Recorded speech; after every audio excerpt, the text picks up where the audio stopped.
The Man That Corrupted Hadleyburg, Part 3. The town hall had never looked finer. The platform at the end of it was backed by a showy draping of flags. At intervals along the walls were festoons of flags. The gallery fronts were clothed in flags. The supporting columns were swathed in flags. All this was to impress the stranger, for he would be there in considerable force, and in a large degree he would be connected with the press. The house was full. The 412 fixed seats were occupied. Also, the 68 extra chairs, which had been packed into the aisles. The steps of the platform were occupied. Some distinguished strangers were given seats on the platform. At the horseshoe of tables, which fenced the front and sides of the platform, sat a strong force of special correspondents who had come from everywhere. It was the best-dressed house the town had ever produced. There were some tolerably expensive toilettes there, and in several cases the ladies who wore them had the look of being unfamiliar with that kind of clothes.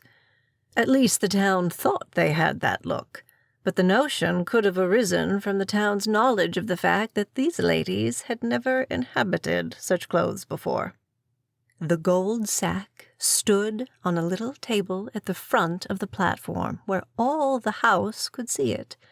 The bulk of the house gazed at it with a burning interest, a mouth-watering interest, a wistful and pathetic interest. A minority of 19 couples gazed at it tenderly, lovingly, proprietarily, and the male half of this minority kept saying over to themselves the moving little impromptu speeches of thankfulness for the audience's applause and congratulations which they were presently going to get up and deliver. Every now and then one of these got a piece of paper out of his vest pocket and privately glanced at it to refresh his memory. Of course, there was a buzz of conversation going on. There always is. But at last, when the Reverend Mr. Burgess rose and laid his hand on the sack, he could hear his microbes gnaw. The place was so still. He related the curious history of the sack, then went on to speak in warm terms of Hadleyburg's old and well-earned reputation for spotless honesty, and of the town's just pride in this reputation. He said that this reputation was a treasure of priceless value, that under Providence its value had now become inestimably enhanced, for the recent episode had spread this fame far and wide, and thus had focused the eyes of the American world upon this village, and made its name for all time, as he hoped and believed, a synonym for commercial incorruptibility. And who is to be the guardian of this noble fame? The community as a whole? No, the responsibility is individual, not communal. From this day forth, each and every one of you is in his own person its special guardian, and individually responsible that no harm shall come to it. Does each of you accept this trust? There was tumultuous assent from the crowd. Then all is well. Transmit it to your children and to your children's children. Today your purity is beyond reproach. See to it that it shall remain so. Today there is not a person in your community who could be beguiled to touch a penny not his own. See to it that you abide in this grace. The crowd shouted, "We will! We will!" This is not the place to make comparisons between ourselves and other communities, some of them ungracious towards us. They have their ways, we have ours. Let us be content. I am done. Under my hand, my friends, rests a stranger's eloquent recognition of what we are. Through him, the world will always henceforth know what we are. We do not know who he is, but in your name I utter your gratitude and ask you to raise your voices in endorsement. The house rose in a body and made the walls quake with the thunders of its thankfulness for the space of a long minute. Then it sat down, and Mr. Burgess took an envelope out of his pocket. The house held its breath while he slit the envelope open and took from it a slip of paper. He read its contents, slowly and impressively, the audience listening with tranced attention to this magic document, each of whose words stood for an ingot of gold. The remark which I made to the distressed stranger was this: "You are far from being a bad man. Go and reform." Then he continued, "We shall know in a moment now whether the remark here quoted corresponds with the one concealed in the sack. And if that shall prove to be so, and it undoubtedly will, this sack of gold belongs to a fellow citizen who will henceforth stand before the nation as the symbol of the special virtue which has made our town famous throughout the land. Mr. Bilson." The house had gotten itself all ready to burst in the proper tornado of applause, but instead of doing it, it seemed stricken with paralysis. There was a deep hush for a moment or two. Then a wave of whispered murmurs swept the place, of about this tenor: "Bilson? Oh, come, this is too thin. $20 to a stranger, or anybody. Bilson, tell it to the Marines." And now, at this point, the house caught its breath all of a sudden in a new access of astonishment. For it discovered that whereas in one part of the hall Deacon Bilson was standing up with his head meekly bowed, in another part of it Lawyer Wilson was doing the same. There was a wondering of silence now for a while. Everybody was puzzled, and 19 couples were surprised and indignant. Bilson and Wilson turned and stared at each other. Bilson asked bitingly, "Why do you rise?" "Well, because I have a right to." "Perhaps you will be good enough to explain to the house why you rise." "With pleasure, because I wrote that paper." "It is an impudent falsity. I wrote it myself." It was Burgess's turn to be paralyzed. He stood looking vacantly at first one of the men and then the other, and did not seem to know what to do. The house was stupefied. Lawyer Wilson spoke up now and said, "I ask the chair to read the name signed to that paper." That brought the chair to itself, and it read out the name: "John Wharton Bilson." "There!" shouted Bilson. "What have you got to say for yourself now? And what kind of apology are you going to make to me and to this insulted house for the imposture which you have attempted to play here?" "No apologies are due, sir, and as for the rest of it, I publicly charge you with pilfering my note from Mr. Burgess and substituting a copy of it signed with your own name. There is no other way by which you could have gotten hold of the test remark. I alone of living men possessed the secret of its wording." There was likely to be a scandalous state of things if this went on. Everybody noticed with distress that the shorthand scribes were scribbling like mad. Many people were crying, "Chair, chair, order, order." Burgess rapped with his gavel and said, "Let us not forget the proprieties due. There has evidently been a mistake somewhere, but surely that is all. If Mr. Wilson gave me an envelope, and I remember now that he did, I still have it." He took one out of his pocket, opened it, glanced at it, looked surprised and worried, and stood silent for a few moments. Then he waved his hand in a wandering and mechanical way, and made an effort or two to say something, then gave it up despondently. Several voices cried out, read it, what is it?" So he began, in a dazed and sleepwalker fashion, "The remark which I made to the unhappy stranger was this: You are far from being a bad man." The house gazed at him, marveling. "Go and reform." Murmurs were heard. "Amazing, what can this mean?" "This one," said the chair, "is signed Thurlow G. Wilson." "There!" cried Wilson. "I reckon that settles it. I knew perfectly well my note was purloined." "Purloined," retorted Billson. "I'll let you know that neither you nor any man of your kidney must venture to—" The chair chimed in. "Order, gentlemen, order. Take your seats, both of you, please."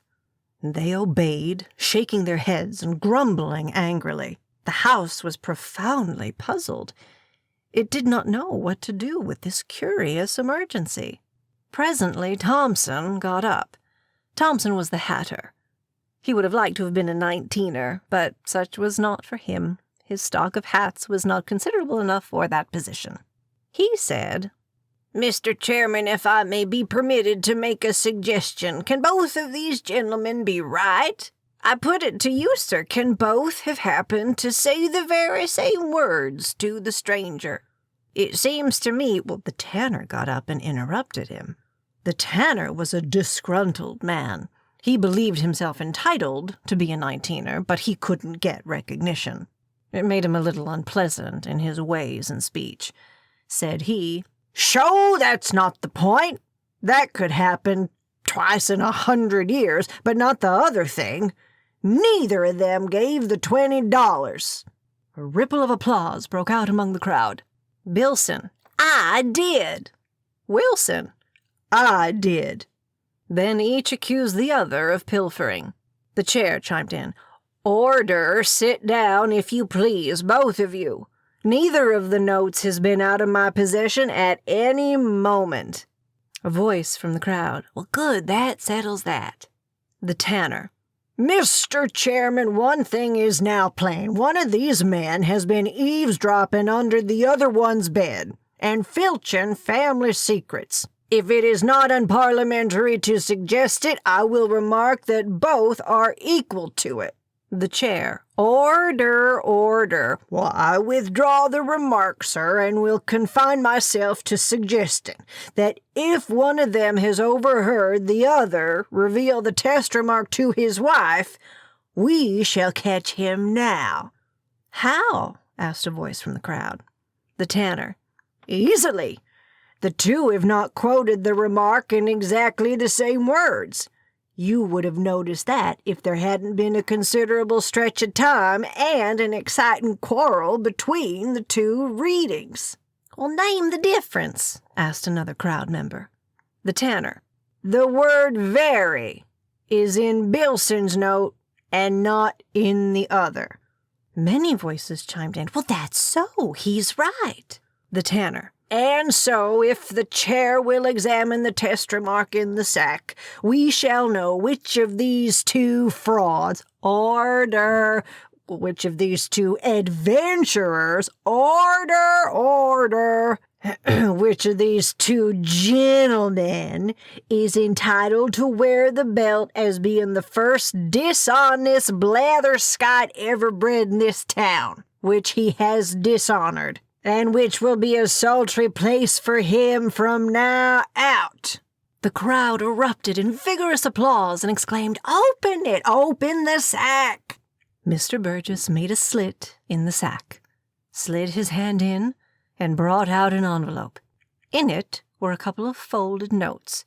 He said, "One of these is marked, not to be examined until all written communications which have been addressed to the chair, if any, shall have been read. The other is marked, the test. Allow me, it is worded to wit. I do not require that the first half of the remark which was made to me by my benefactor shall be quoted with exactness, for it was not striking and could be forgotten. But its closing 15 words are quite striking, and I think easily rememberable. Unless these shall be accurately reproduced, let the applicant be regarded as an impostor. My benefactor began by saying he seldom gave advice to anyone, but that it always bore the hallmark of high value when he did give it. Then he said this, and it has never faded from my memory. You are far from being a bad man. 50 voices. Well, that settles it. The money's Wilson's. Wilson's. Speech. People jumped up and crowded around Wilson, wringing his hand and congratulating fervently. Meantime, the chair was hammering with the gavel and shouting, "Order, gentlemen, order, order! Let me finish reading, please." And when quiet was restored, the reading was resumed as follows. "Go and reform, or, mark my words, some day, for your sins, you will die and go to hell or Hadleyburg. Try and make it the former."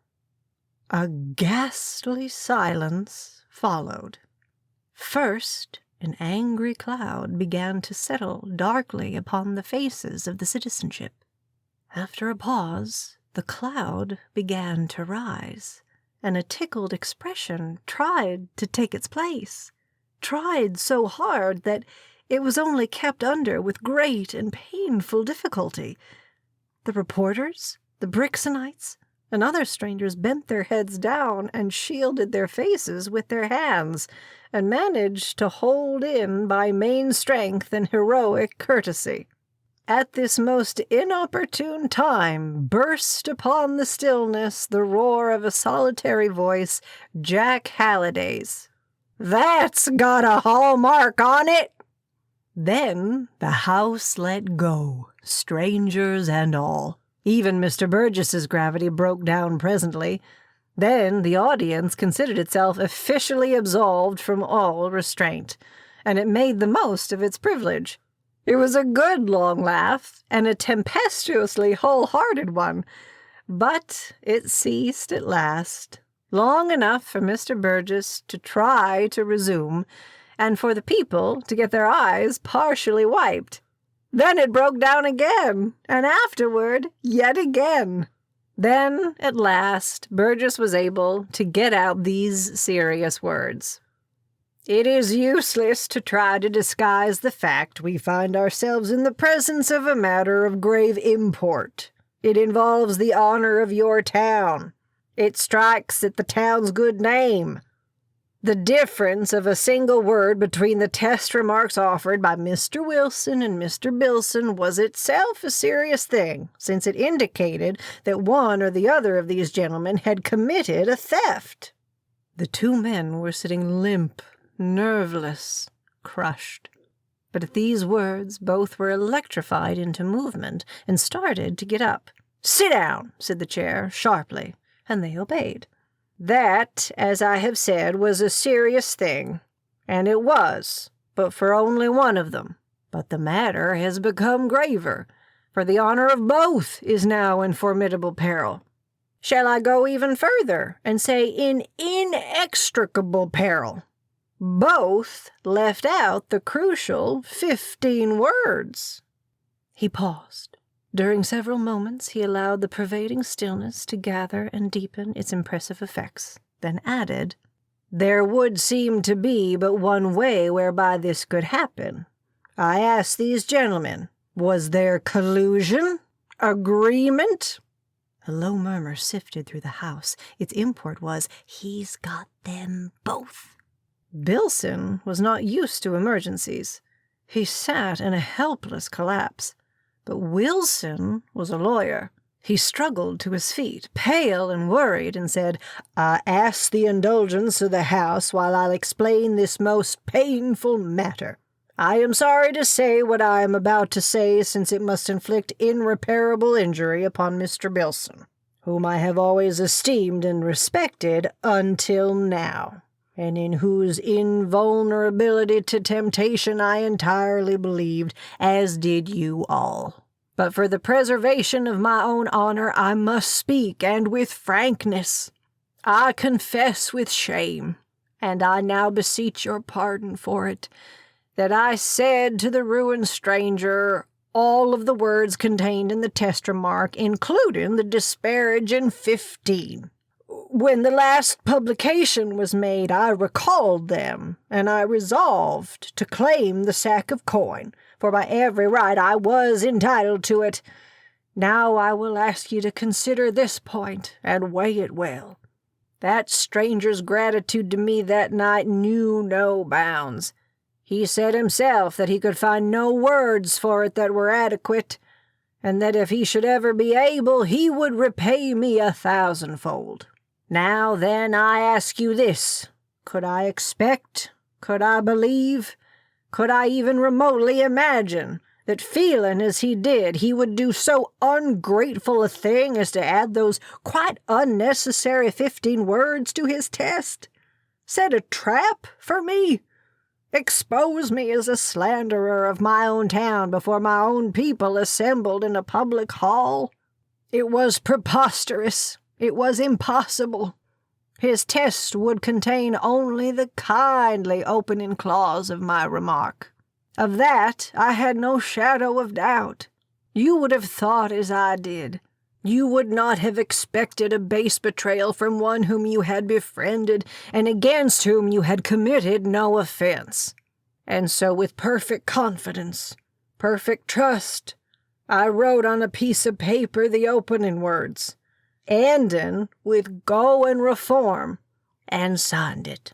When I was about to put it in an envelope, I was called into my back office, and without thinking, I left the paper lying open on my desk.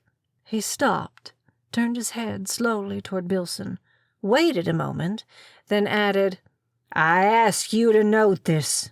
When I returned a little later, Mr. Billson was retiring by my street door.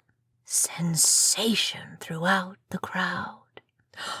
In a moment, Billson was on his feet and shouting, "It's a lie! It's an infamous lie!" The chair, "Be seated, sir. Mr. Wilson has the floor." Billson's friends pulled him into a seat and quieted him, and Wilson went on. Those are the simple facts. My note was now lying in a different place on the table from where I had left it. I noticed that, but attached no importance to it, thinking a draft had blown it there. That Mr. Billson would read a private paper was a thing which could not occur to me. He was an honorable man, and he would be above that. If you will allow me to say it, I think his extra word "very" stands explained. It is attributable to a defect of memory. I was the only man in the world who could furnish here any detail of the test remark by honorable means. I have finished. Ah, there is nothing in the world like a persuasive speech to fuddle the mental apparatus and upset the convictions and debauch the emotions of an audience not practiced in the tricks and illusions of oratory. Wilson sat down, victorious. The house submerged him in tides of approving applause. Friends swarmed to him and shook him by the hand and congratulated him, and Billson was shouted down and not allowed to say a word. The chair hammered and hammered with its gavel and kept shouting, "But let us proceed, gentlemen, let us proceed." At last there was a measurable degree of quiet, and the Hatter said, "But what is there to proceed with, sir, but to deliver the money?" Voices shouted, that's it, come forward, Wilson." The Hatter, "I move 3 cheers for Mr. Wilson, symbol of the special virtue which—" The cheers burst forth before he could finish, and in the midst of them, and in the midst of the clamor of the gavel also, some enthusiasts mounted Wilson on a big friend's shoulder and were going to fetch him in triumph to the platform. The chair's voice now rose above the noise. "Order to your places! You forget that there is still a document to be read." When the quiet had been restored, he took up the document and was going to read it, but laid it down again, saying, "I forgot. This is not to be read until all written communications received by me have first been read." He took an envelope out of his pocket, removed its enclosure, glanced at it, seemed astonished, held it out and gazed at it, stared at it. 20 or 30 voices cried out, "What is it? Read it, read it." And he did, slowly and wondering. The remark which I made to the stranger, "Hello, what's this?" was this: "You are far from being a bad man. "Great Scott!" Go and reform." Oh, saw my leg off. Signed by Mr. Pinkerton, the banker. The pandemonium of delight which turned itself loose now was a sort to make the judicious weep. Those whose withers were unwrung laughed till the tears ran down. The reporters, in throes of laughter, set down disordered pothooks which would never in the world be decipherable. And a sleeping dog jumped up, scared out of its wits, and barked itself crazy at the turmoil. All manner of cries were scattered throughout the din. We're getting rich. 2 symbols of incorruptibility without counting Bilson. 3, counting Shadbelly in. We can't have too many. All right, Bilson's elected. Oh, alas, poor Wilson, victim of 2 thieves. A powerful voice rang out, "Silence! The chair's fished up something more out of its pocket." "Hurrah! Is it something fresh? Read it! Read! The chair read, "The remark which I made, etc. You are far from being a bad man. Go, etc.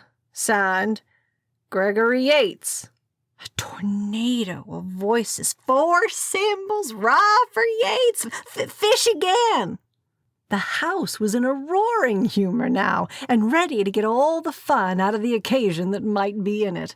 Several 19ers, looking pale and distressed, got up and began to work their way towards the aisles, but a score of shouts went up. The doors!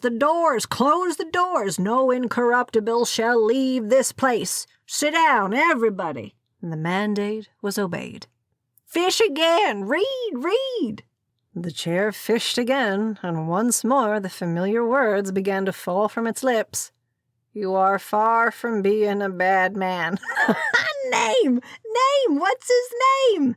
L. Inglesby Sargent. 5 elected. Pile up the symbols. Well, go on.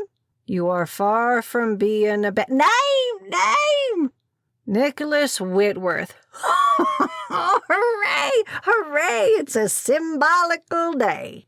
A dozen men got up now and began to protest. They said that this farce was the work of some abandoned joker, and was an insult to the whole community.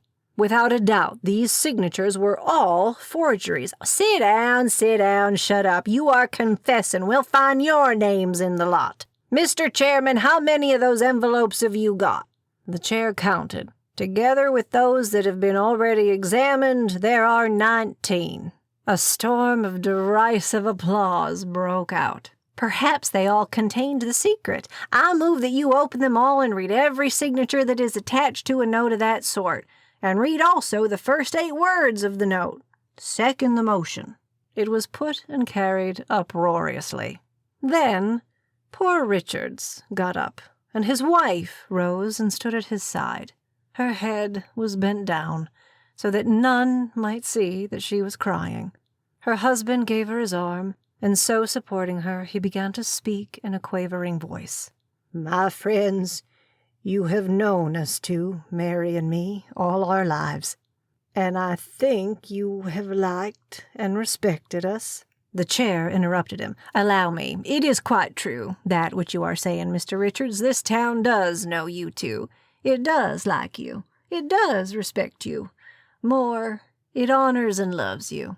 Halliday's voice rang out. "That's the hallmark truth, too. If the chair is right, let the house speak up and say it. Rise. Now then, hip, hip, hip, all together." The house rose in mass, faced towards the old couple eagerly, filled the air with a snowstorm of wavering handkerchiefs, and delivered the cheers with all its affectionate heart. The chair then continued. "What I was going to say is this. We know your good heart, Mr. Richards, but this is not a time for the exercise of charity toward the offenders. I see your generous purpose in your face, but I cannot allow you to plead for these men." But I was going to... "Well, please, take your seat, Mr. Richards. We must examine the rest of these notes. Simple fairness to the men who have already been exposed requires this. As soon as that has been done, I give you my word for this, you shall be heard." Many voices rang out. "Right, the chair is right. No interruption can be permitted at this stage. Go on. The names, according to the terms of the motion." The old couple sat reluctantly down, and the husband whispered to the wife, "It is pitifully hard to have to wait. The shame will be greater than ever when they find we were only going to plead for ourselves." Straightway the jollity broke loose again with the reading of the names. "You are far from being a bad man. Signature, Robert J. Titmarsh. You are far from being a bad man. Signature, Eliphalet Weeks. You are far from being a bad man. Signature, Oscar B. Wilder." At this point, the house lit upon the idea of taking the 8 words out of the chairman's hands. He was not unthankful for that. Thenceforward he held up each note in its turn and waited. The house droned out the 8 words in a massed and measured and musical deep volume of sound, with a daringly close resemblance to a well-known church chant. "You are far from being a bad man." Then the chair said, "Signature, Archibald Wilcox," and so on, name after name, and everybody had an increasingly and gloriously good time, except the wretched 19. Now and then, when a particularly shining name was called, the house made the chair wait while it chanted the whole of the test remark from the beginning to the closing words. "And go to hell or Hadleyburg. Try and make it the former." And in these special cases they added a grand and agonized and imposing "Amen." The list dwindled. Poor old Richards keeping tally of the count, wincing when a name resembling his own was pronounced, and waiting in miserable suspense for the time to come when it would be his humiliating privilege to rise with Mary and finish his plea, which he was intending to word thus: "For until now we have never done any wrong, but have gone our humble way unreproached. We are very poor. We are old and have no chick nor child to help us. We were sorely tempted, and we fell. It was my purpose when I got up before to make confession and beg that my name might not be read out in this public place, for it seemed to us that we could not bear it. But I was prevented. It was just. It was our place to suffer with the rest. It has been hard for us. It is the first time we have ever heard our name fall from anyone's lips sullied. Be merciful. For the sake of the better days, make our shame as light to bear as in your charity you can." At this point in his reverie, Mary nudged him, perceiving that his mind was absent. The house was chanting, "You are far," etc., etc. "Be ready," Mary whispered. "Your name comes now. He has read 18. The chant ended. "Next, next, next," came volleying from all over the house. Burgess put a hand into his pocket. The old couple, trembling, began to rise. Burgess fumbled for a moment, then said, "I find I have read them all." Faint with joy and surprise, the couple sank into their seats, and Mary whispered, "Oh, bless God, we are saved. He has lost ours. I wouldn't give this for 100 of those sacks." Then Wingate the saddler got up and proposed cheers for the cleanest man in town, the one solitary important citizen in it who didn't try to steal the money, Edward Richards. They were given with great and moving heartiness. Then somebody proposed that Richards be elected sole guardian and symbol of the now sacred Hadleyburg tradition, with power and right to stand up and look the whole sarcastic world in the face. There was a pause, then a voice. "Now then, who's to get the sack?" The tanner, with bitter sarcasm. "That's easy. The money has to be divided among the 18 incorruptibles. They gave the suffering stranger $20 apiece, and that remark, each in his turn, it took 22 minutes for the procession to move past. Staked the stranger, total contribution $360. All they want is just the loan back. And interest. $40,000 altogether. Many voices rang out, That's it, divvy, be kind to the poor, don't keep them waiting. The chair. Order. I now offer the stranger's remaining document. It says, if no claimant shall appear, I desire that you open the sack and count out the money to the principal citizens of your town. They to take it in trust and use it in such ways as to them shall seem best for the propagation and preservation of your community's noble reputation for incorruptible honesty, a reputation to which their names and their efforts will add a new and far-reaching luster. Well, that seems to be all. No, here's a postscript. P.S. Citizens of Hadleyburg, there is no test remark. Nobody made one. A great sensation throughout the crowd.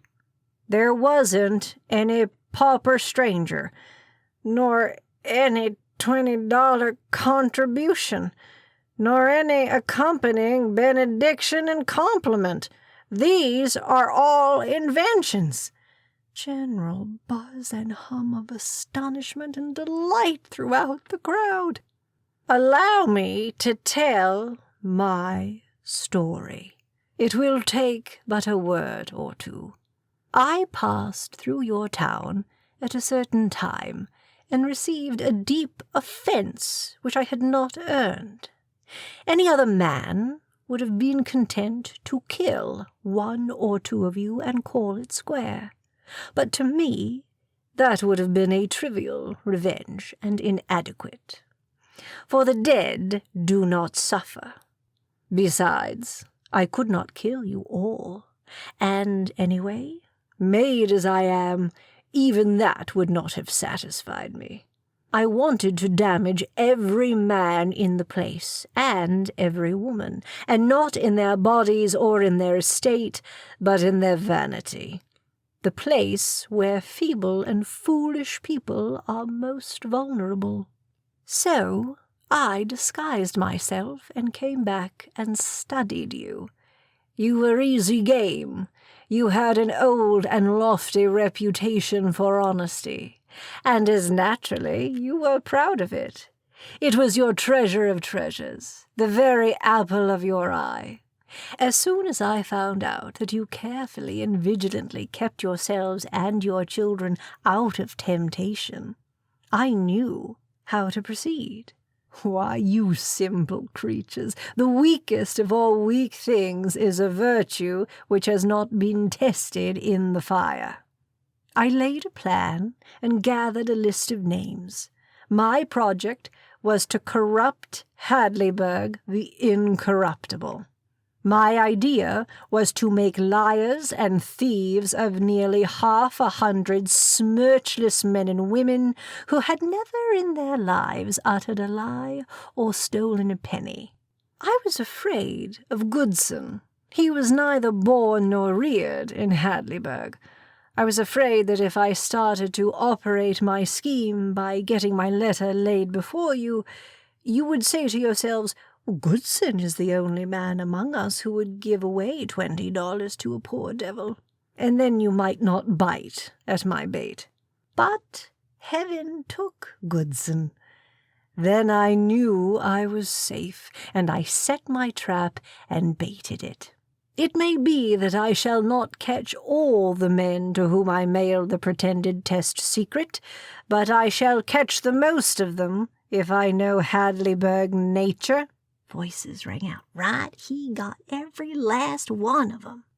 I believe they will even steal ostensible gamble money, rather than miss poor, tempted, and misstrained fellows.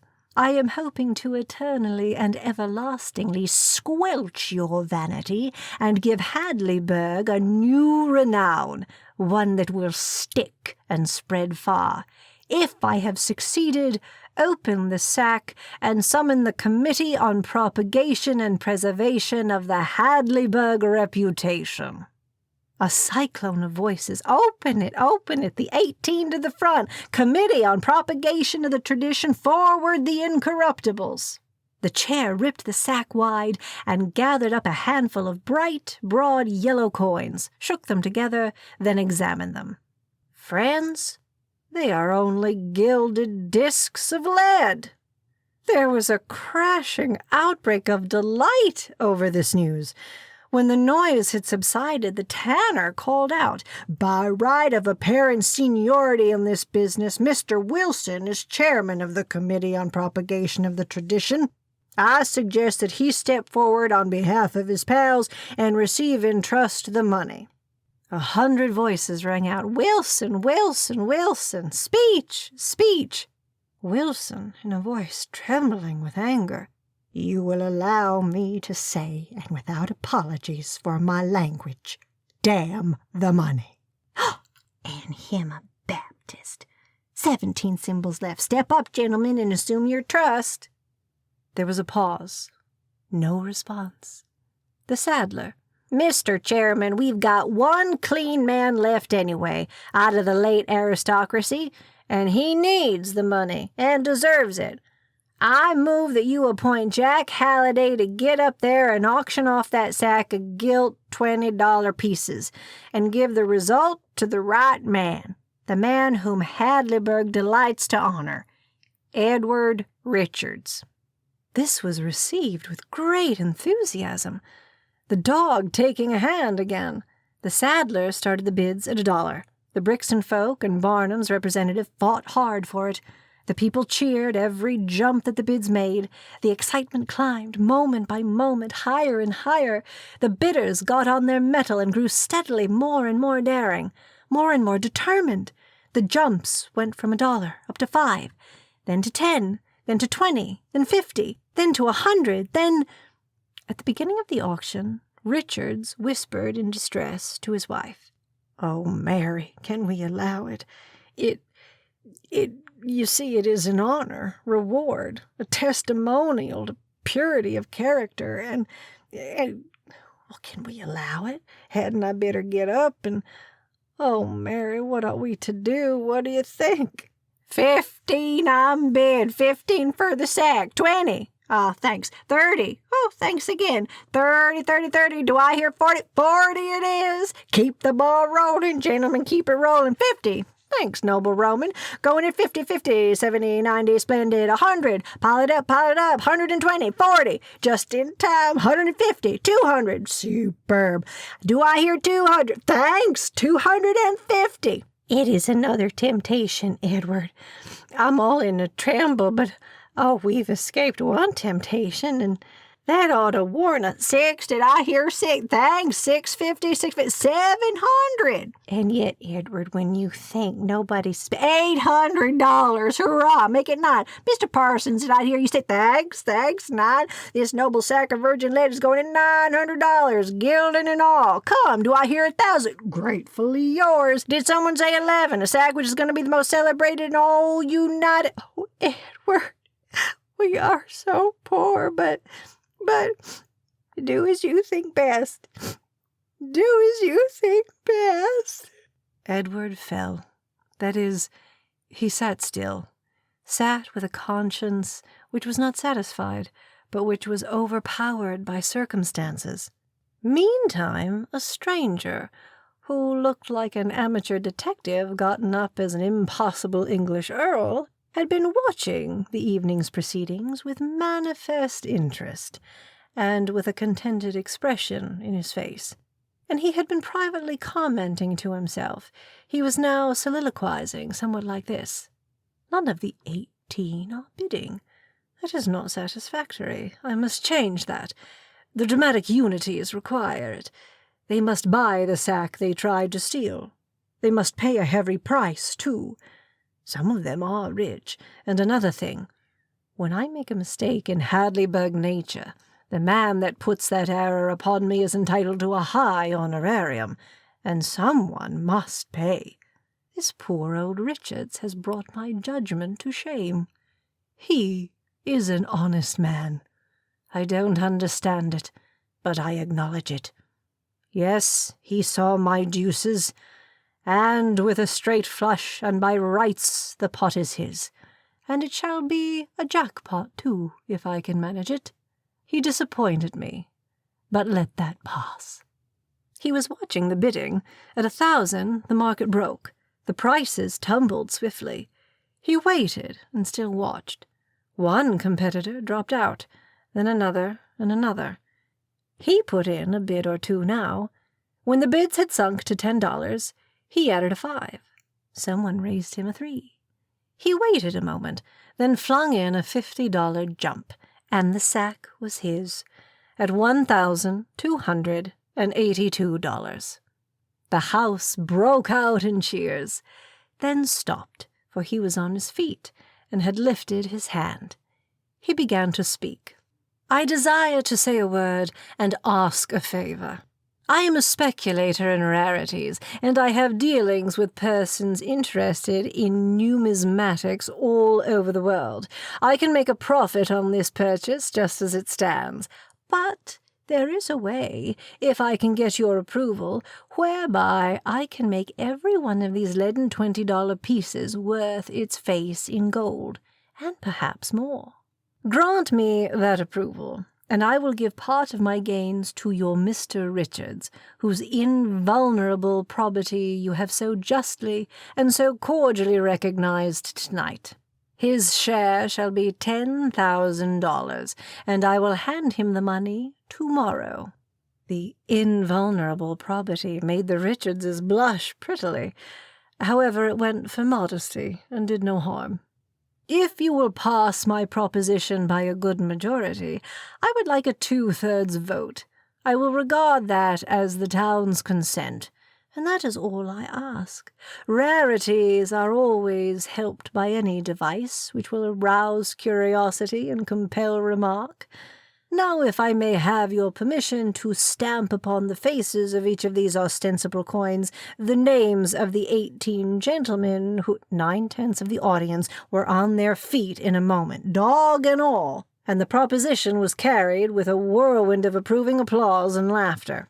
They sat down, and all the Symbols except Dr. Clay Harkness got up, violently protesting against the proposed outrage, and threatening to— "I beg you not to threaten me," said the stranger calmly. "I know my legal rights, and am not accustomed to being frightened at bluster." He sat down. Dr. Harkness saw an opportunity here. He was one of the 2 very rich men of the place, and Pinkerton was the other. Harkness was proprietor of a mint, that is to say, a popular patent medicine. He was running for the legislature on one ticket, and Pinkerton on the other. It was a close race, and a hot one, and getting hotter every day. Both had strong appetites for money. Each had bought a great tract of land with a purpose. There was going to be a new railway, and each wanted to be in the legislature and help locate the route to his own advantage. A single vote might make the decision, and with it 2 or 3 fortunes. The stake was large, and Harkness was a daring speculator. He was sitting close to the stranger. He leaned over while one or another of the other Symbols was entertaining the house with protests and appeals, and asked in a whisper, "What is your price for the sack?" $40,000. "I'll give you 20. "No." 25. "No." Say 30. "The price is $40,000. Not a penny less." All right, I'll give it. "I will come to the hotel at 10 in the morning. I don't want it known. We'll see you privately." "Very good." Then the stranger got up and said to the house, "I find it late. The speeches of these gentlemen are not without merit, not without interest, not without grace. Yet if I may be excused, I will take my leave. I thank you for the great favor which you have shown me in granting my petition. I ask the chair to keep the sack for me until tomorrow, and to hand these 3 $500 notes to Mr. Richards." They were passed up to the chair. "At 9 I will call for the sack, and at 11 will deliver the rest of the 10,000 to Mr. Richards in person at his home. Good night." Then he slipped out and left the audience making a vast noise, which was composed of a mixture of cheers, dog disapproval, and the chant, "You are far from being a bad man." Amen.